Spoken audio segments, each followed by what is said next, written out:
Hello everyone, मैं हूं professor Sharma और आज हम एक बहुत ही इंटरेस्टिंग जर्नी पर चलने वाले हैं। हम द कंपनीज एक्ट 2013 के अंडर एक कंपनी के फॉर्मेशन प्रोसेस को समझेंगे। आप इसे एक कॉर्पोरेट जेनेसिस की तरह सोचिए, मतलब एक आइडिया से एक लीगल एंटिटी तक का सफर। तो चलिए इस पूरे प्रोसेस को स्टेप बाय स्टेप डिकोड करते हैं ताकि आपके सारे कॉन्सेप्ट्स बिल्कुल क्लियर हो जाएं। ये देखिए, ये है हमारा आज का रोड मैप।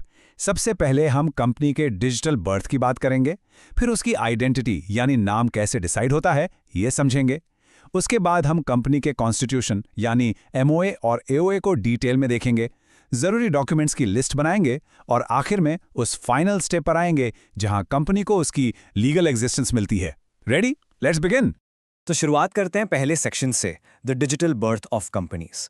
देखिए, इनकॉर्पोरेशन वो प्रोसेस है जो एक बिजनेस आइडिया को कानून की नज़र में एक अलग पहचान, एक अलग एग्जिस्टेंस देता है। पहले ये काम बहुत कॉम्प्लिकेटेड था, कागजों के पहाड़, सरकारी दफ्तरों के चक्कर, लेकिन अब टेक्नोलॉजी ने सब बदल दिया है। ये पूरा प्रोसेस अब ऑनलाइन हो गया है।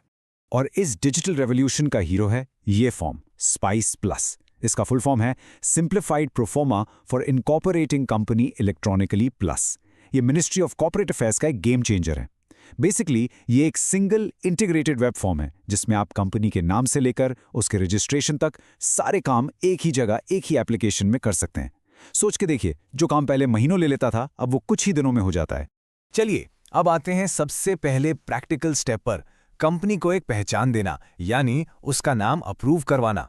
जैसे हम सबका एक नाम होता है, वैसे ही हर कंपनी का एक यूनिक, लीगली अप्रूव्ड नाम होना जरूरी है। यही उसकी पहली पहचान है। तो प्रोसेस क्या है? बहुत सिंपल। आपको स्पाइस प्लस फॉर्म के पार्ट ए में अपनी पसंद के 2 नाम प्रपोज करने होते हैं। फिर द रजिस्ट्रार ऑफ कंपनीज यानी आरओसी ये चेक करता है कि आपके दिए गए नाम सारे लीगल रूल्स फॉलो कर रहे हैं या नहीं। अगर सब ठीक रहा तो आरओसी उनमें से एक नाम आपके लिए रिजर्व कर देता है। लेकिन ध्यान रखिएगा, नाम कुछ भी नहीं रख सकते। इसके लिए कुछ स्ट्रिक्ट रूल्स हैं। पहला, आपका नाम किसी पुरानी कंपनी या रजिस्टर्ड ट्रेडमार्क जैसा नहीं होना चाहिए, बिल्कुल नहीं। दूसरा, उसमें कोई ऑफेंसिव या गलत शब्द नहीं हो सकता।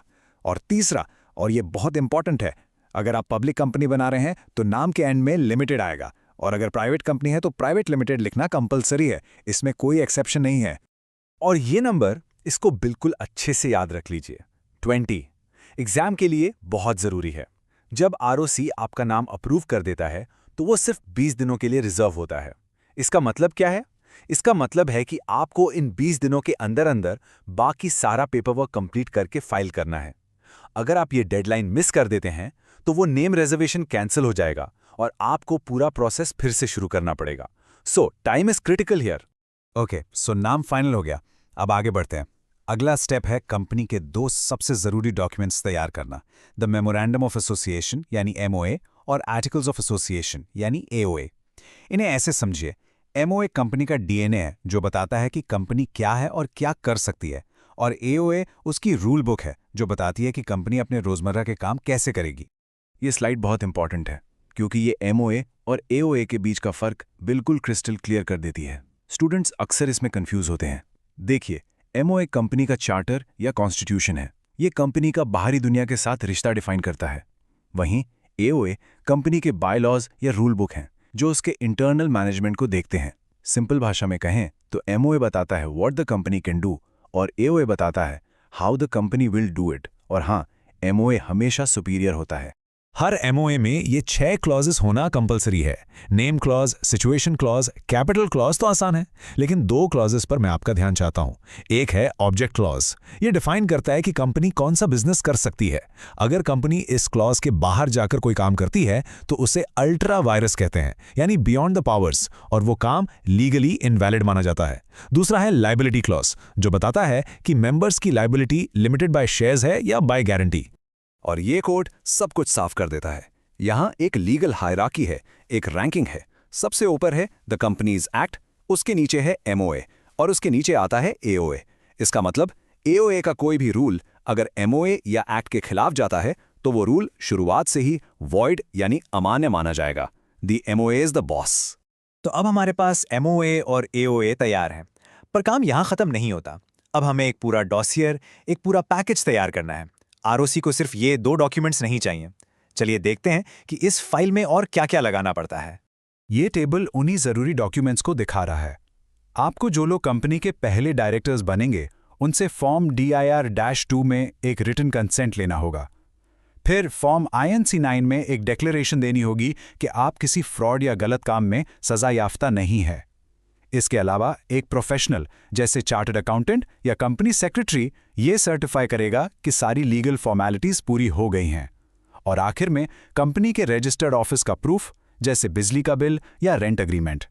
So we are at the finish line. सारे डॉक्यूमेंट्स इकट्ठे हो गए, फॉर्म भर दिया गया, अब बस फाइनल अप्रूवल का इंतजार है। ये वो स्टेज है जहां आपकी कंपनी कागजों से निकलकर एक लीगल रियलिटी बनने जा रही है।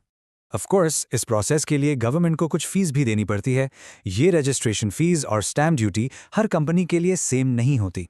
ये आपकी कंपनी के ऑथराइज्ड शेयर कैपिटल और आपके स्टेट में कंपनी रजिस्टर कर रहे हैं इस पर डिपेंड करती है। और अच्छी बात यह है कि सारी पेमेंट्स MCA पोर्टल पर ऑनलाइन ही हो जाती है।